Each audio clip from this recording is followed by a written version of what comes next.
Custo de vida, emprego e desemprego, cesta básica, tarifas públicas, salário mínimo. Agora, na Brasil Atual, a análise do DIEESE. E nós vamos fazer contato agora com o diretor adjunto do DIEESE, José Silvestre. Bom dia, Silvestre. Bom dia, Glauco. Ontem nós tivemos... tudo bem dentro do contexto aí, né, Silvestre?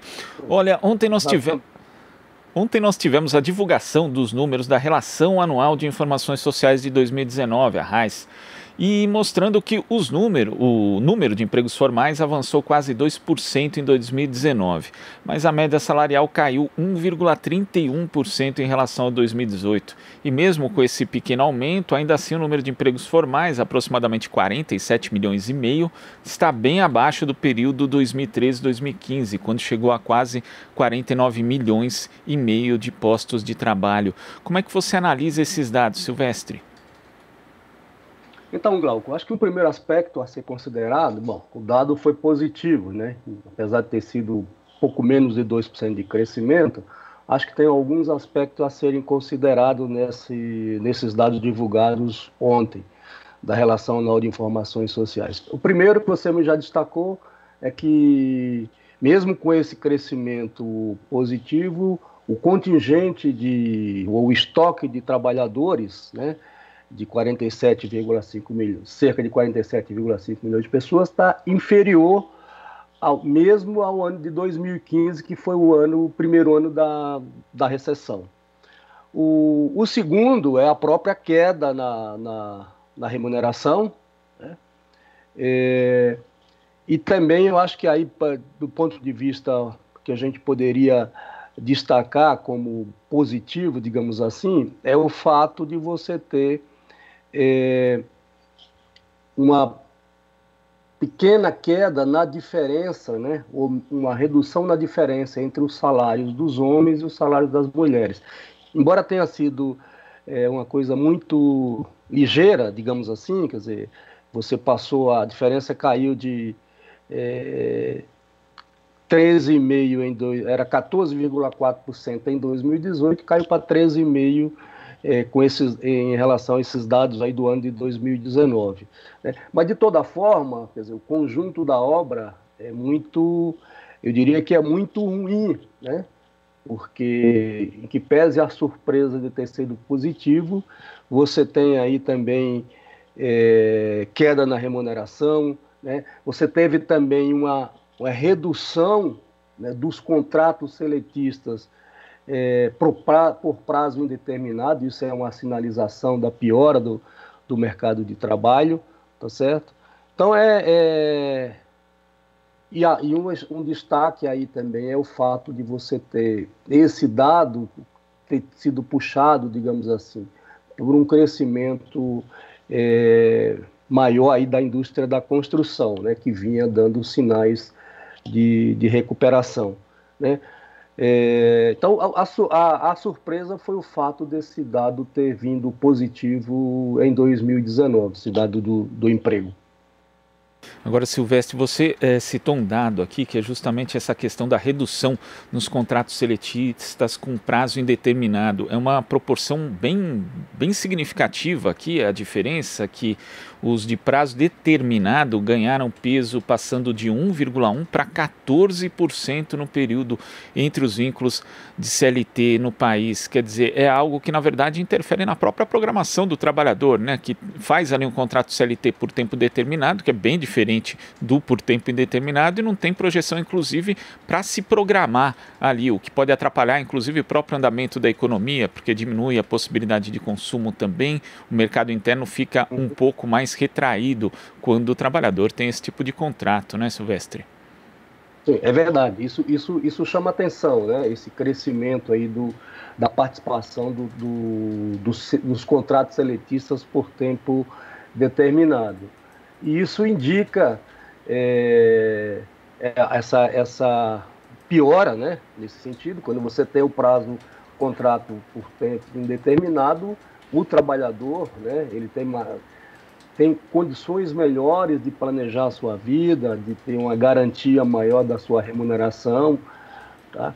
E quando se trata de prazo determinado, como o próprio nome diz, já está, né, o prazo está estabelecido. Então isso acaba gerando também uma insegurança maior por parte do trabalhador.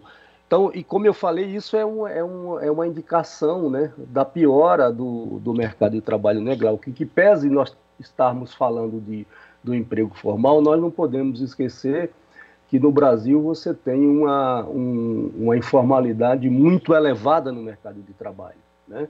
E isso é muito ruim, tanto do ponto de vista para a renda e, portanto, o reflexo que isso tem na economia e particularmente no consumo, né? Quando você tem um contrato por tempo indeterminado, isso dá uma maior segurança, a perspectiva do trabalhador no tempo para organizar a sua vida, enfim.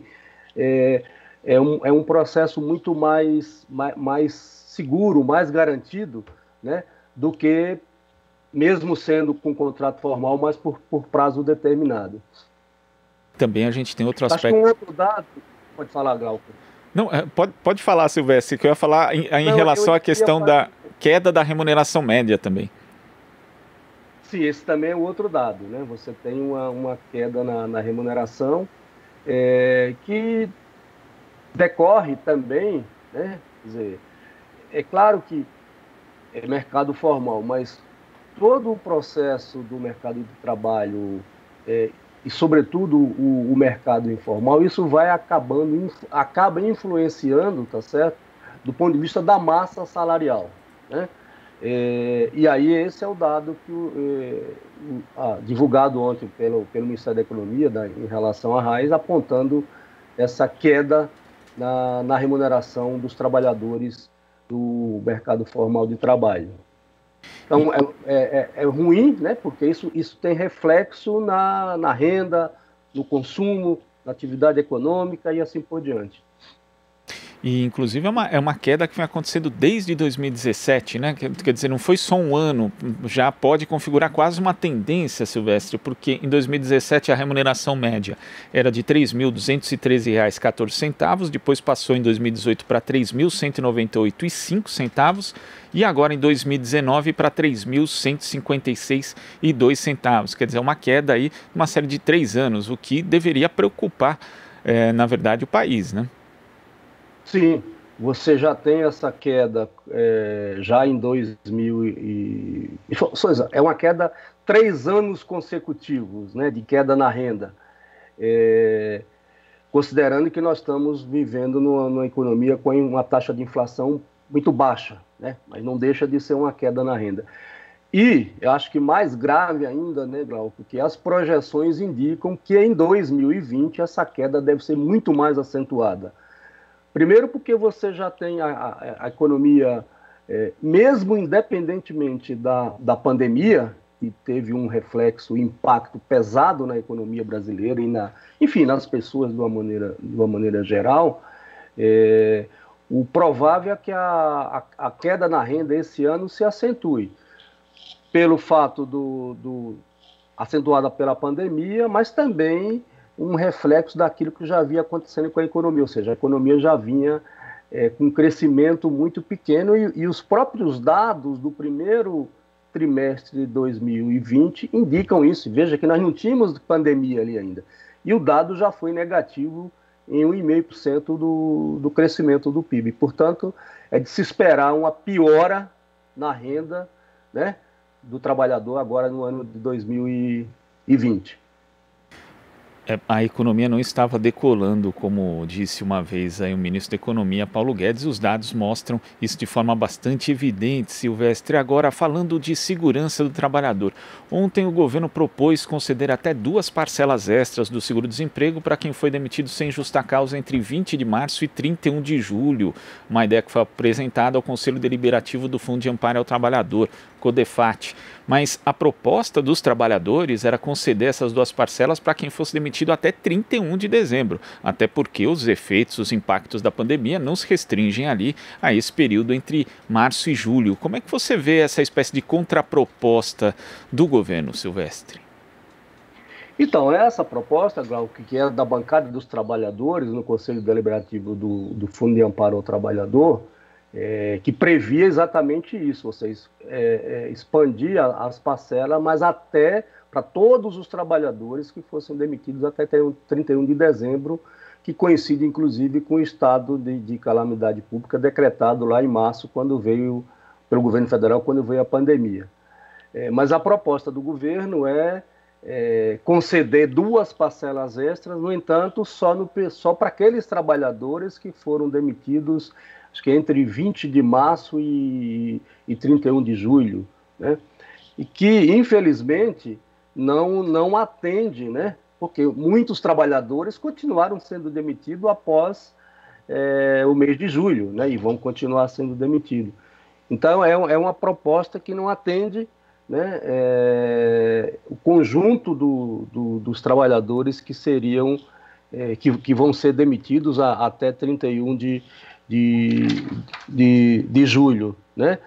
É uma proposta essa proposta estima-se que atenderia cerca de 6 milhões de trabalhadores, essa proposta da bancada dos trabalhadores do CODEFAT, enquanto essa do governo, segundo as suas próprias estimativas, teria um alcance da ordem de 2,7 milhões de pessoas. Então, tem uma diferença muito grande, né?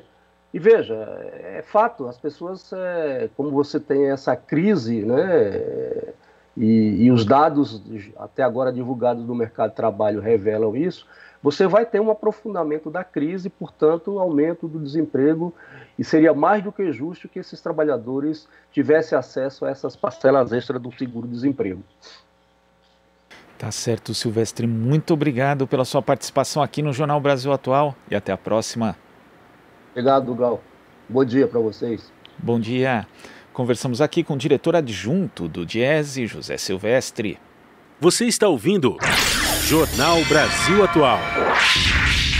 As notícias que os outros não dão.